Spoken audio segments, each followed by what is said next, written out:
Apple CEO Tim Cook discusses his career at Apple at Oxford UniversityYouTubeOxford It may be 20 years later, but Apple CEO Tim Cook still remembers when Apple was close to death and then Dell CEO Michael Dell said that had shut the company down.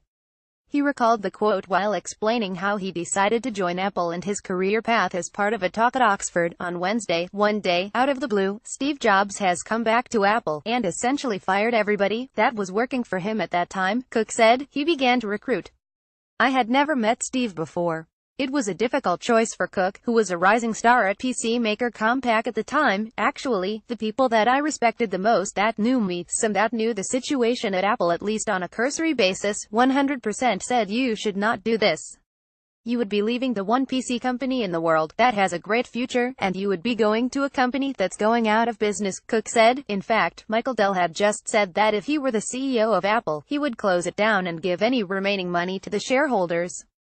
Because it was clear that the book had been written, the last chapter had been written, it was just a matter of the chapters in between, he continued, but there was a feeling inside him that told him to go west. Young man, even though all the signs said that the move was a bad decision, I did what an engineer does.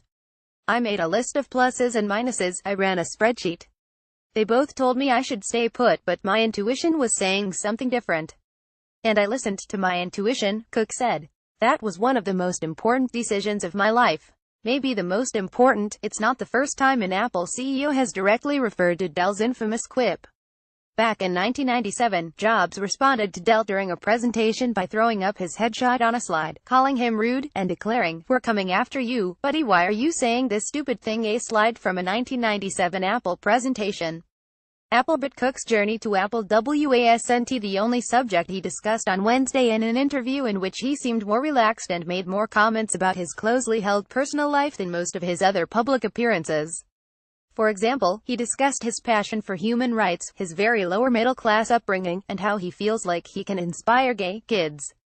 He also commented on how some shareholders have negatively reacted to his public and semi-public comments about recent political issues, such as restrictions on immigration or the Trump administration's lack of reaction to a white nationalist rally in Charlottesville, Virginia. Cook explained that speaking up is part of his values and he believes that people react positively to someone taking a stand on principle. When you see something that's going on that is in conflict with those values, I think you have a responsibility, an obligation to speak up.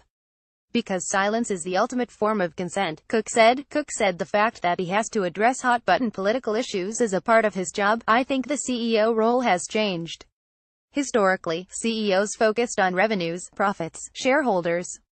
I think that's a very limited view of the world, at least for Apple it is, because Apple was founded to change the world. We make tools to empower other people to do incredible things, Cook said. I know people disagree with me on this.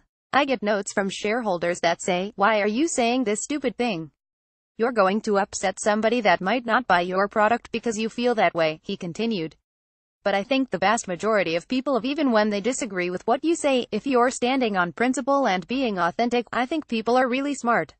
He also mentioned that he knows it's a challenge for other companies, too. I know it's a new world. I know a lot of CEOs that are very uncomfortable. But it is the world. By trying to say it doesn't exist, or make it Pollyanna-ish, is doing no one any good. The entire talk is worth your time. For Apple fans and investors.